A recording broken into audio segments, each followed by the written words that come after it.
नमस्कार साथियों, स्वागत है आप सभी का इकोनॉमिक्स इनसाइट्स पर। मैं हूं निखिल वर्मा और आज जो है हम पिछले वाली वीडियो के आगे आज बात करने वाले हैं। पिछली वीडियो में दोस्तों मैंने आपको बताया था कि जो हमारा मांग लोच में जो आपका प्रकार था कीमत लोच, ठीक है, उसके मैंने 5 डिग्री आपको बताई थी, जिसमें से पहली डिग्री मैंने पहले वाली वीडियो में बता दी थी। जिसमें जो पहला टाइप था वो था पूर्णतः बेरोजगार मांग, परफेक्टली इनइलास्टिक डिमांड। दोस्तों आज की जो वीडियो होने वाली है उसी के आगे होने वाली है। तो आज सबसे पहले हम बात करेंगे, क्या बात करेंगे? पूर्णतः लोचदार मांग, परफेक्टली इलास्टिक डिमांड। ये क्या होती है, इसको मैं कैसे दिखाऊंगा आपको डायग्राम के थ्रू, और प्रूव भी करूंगा कि इसमें ए इक्वल टू इनफाइनाइट कैसे होती है। दोस्तों सब कुछ इस वीडियो में बताने वाला हूं, तो वीडियो को अभी से ही सब्सक्राइब कर लीजिए अगर नए हैं चैनल पर तो, और चैनल को अभी से ही लाइक कर दीजिए, हो सकता है आप जल्दीबाजी में भूल जाएं। तो चलिए आपसे शुरू करते हैं।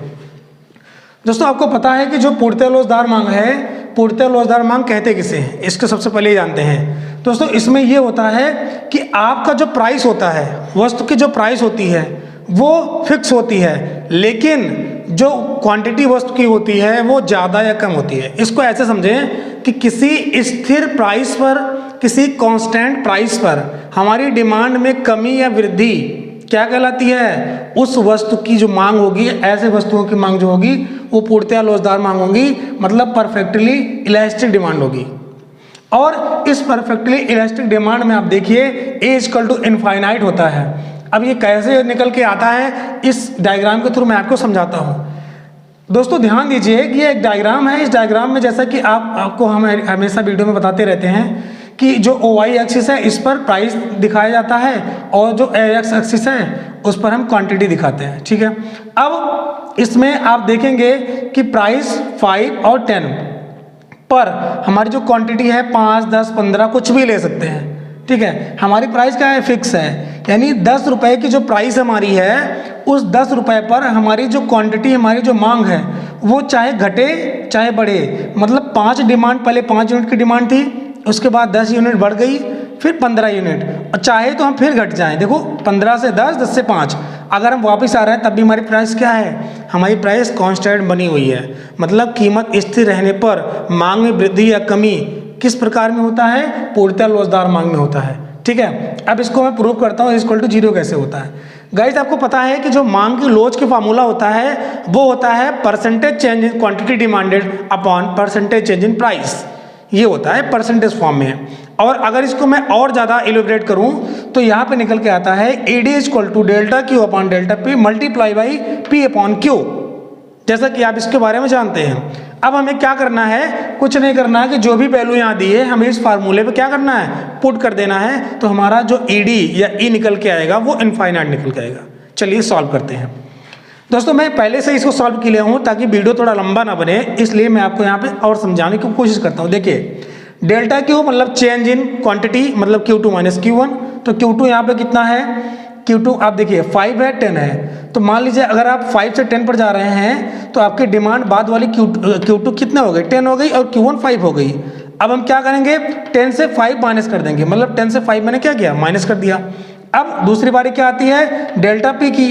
अब डेल्टा P का मतलब होता है P2 माइनस P1। हालांकि P2 और P1 दोनों एक ही है जो 10 है, ठीक है। मतलब P1 और P2 की वैल्यू 10 है, तो क्या करेंगे? 10 माइनस 10 कर देंगे, मतलब P2 माइनस P1। उसके बाद जो P है प्रारंभिक मूल्य इसे बोलते हैं, प्रारंभिक प्राइस, और वो कितना है?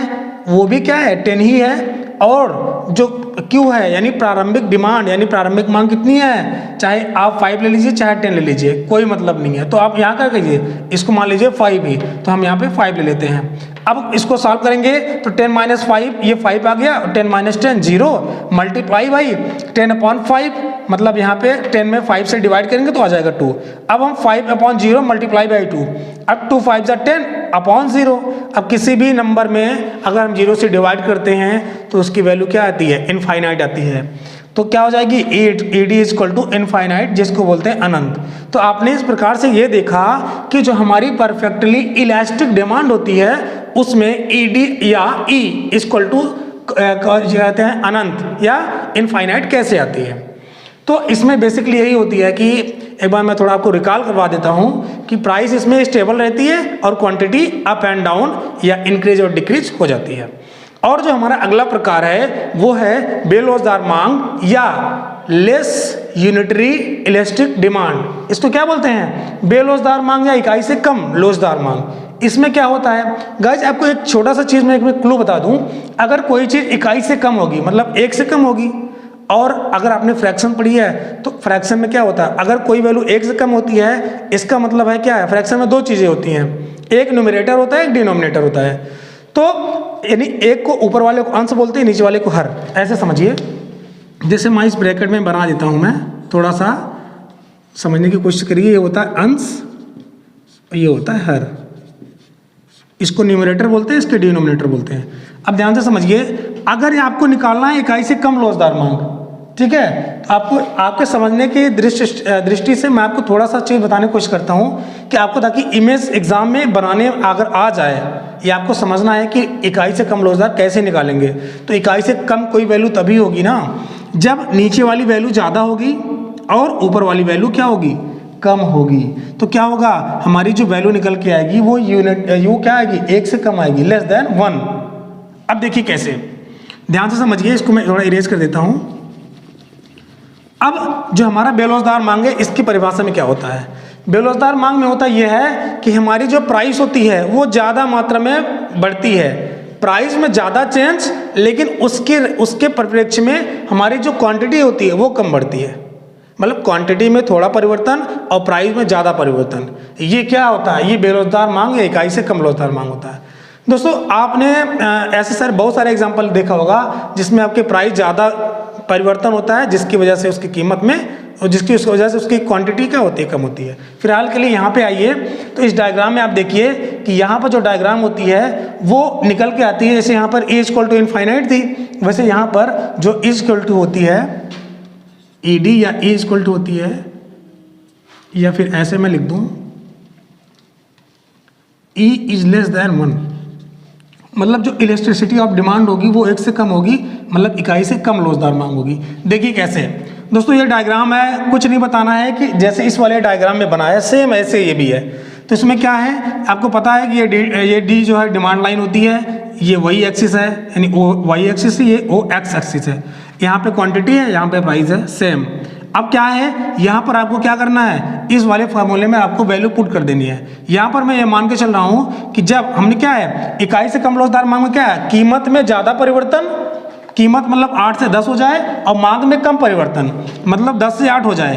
पहले क्या होता, हमारी क्वांटिटी 10 थी और 8 हो गई, मतलब इसको हम क्या मानेंगे, इसको हम Q2 मान लेंगे और इसको हम Q1 मान लेंगे। ठीक है, प्राइस में क्या हुआ, इंक्रीमेंट हुआ, मतलब प्राइस बढ़ा, तो इसको हम क्या मान लेंगे, P1, और इसको मान लेंगे P2। ठीक है, अब देखिए अब क्या करना है, हमें इसी फार्मूले पर इन वैल्यू को पुट कर देना है और निकल के आएगा कि हमारी जो इलास्टिसिटी ऑफ डी होगी, इलास्टिसिटी ऑफ डिमांड होगी, वो लेस देन 1 यानी 1 से कम होगी। देखिए कैसे दोस्तों, E D is equal to, जैसा कि आपको फार्मूला पता है, delta Q upon delta P multiply by P upon Q.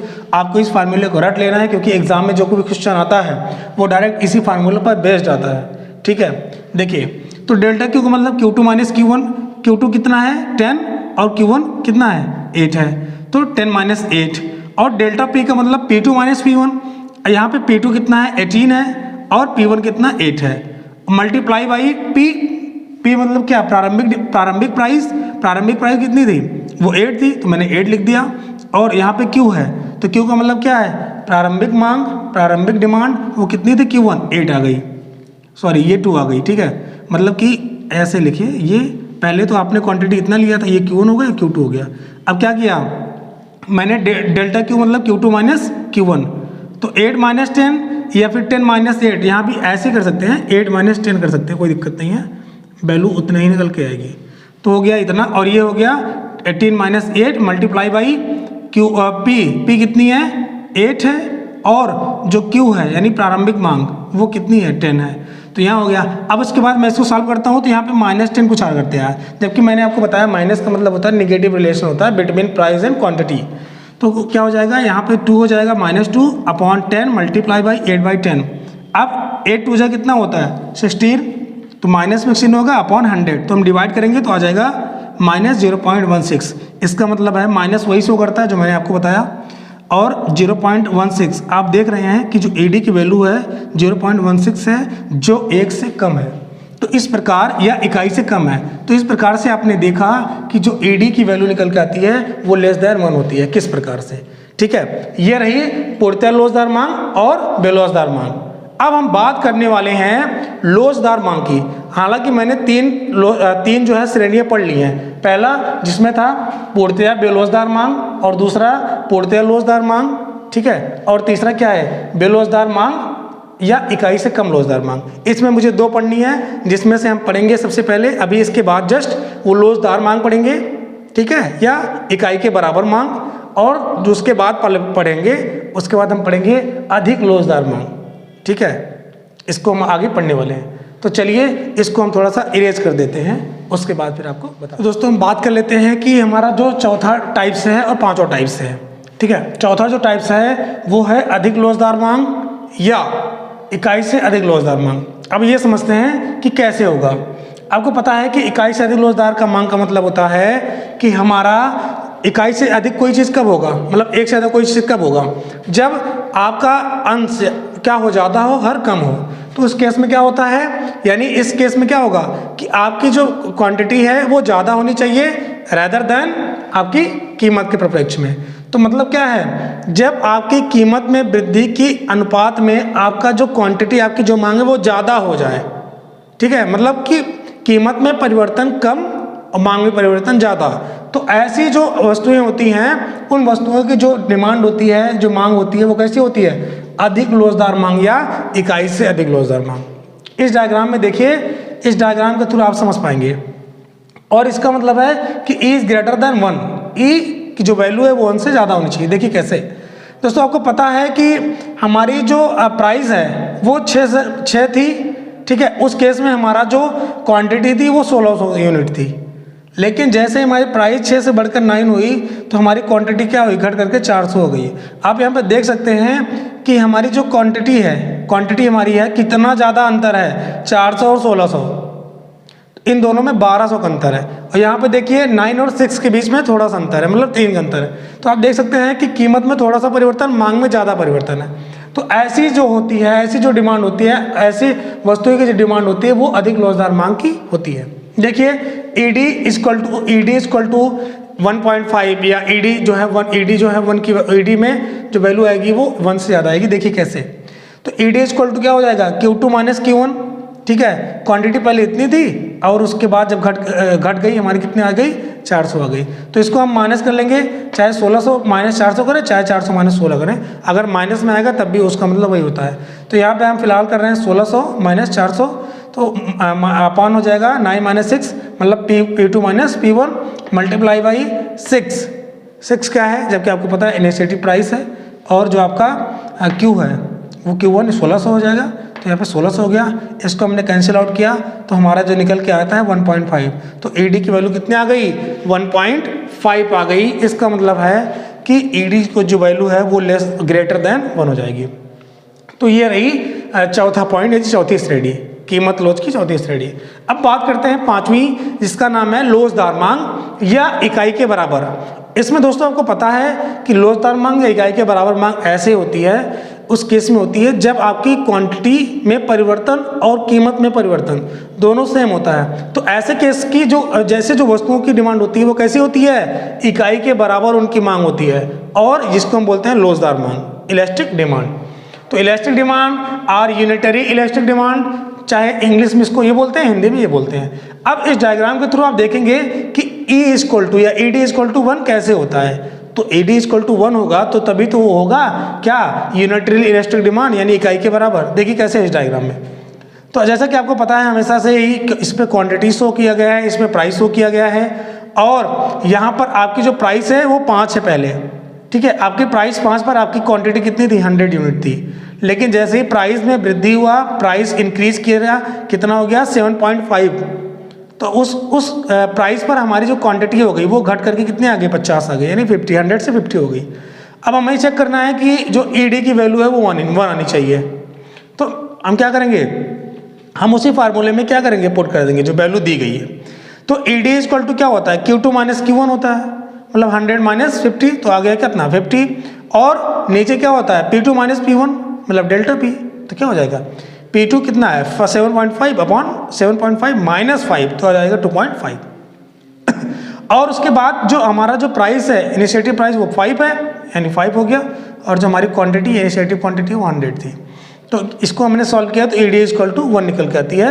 इसको आप सॉल्व कर लेंगे रफ और पेन से तो आपको क्लियर हो जाएगा कि ED इक्वल टू 1 आती है।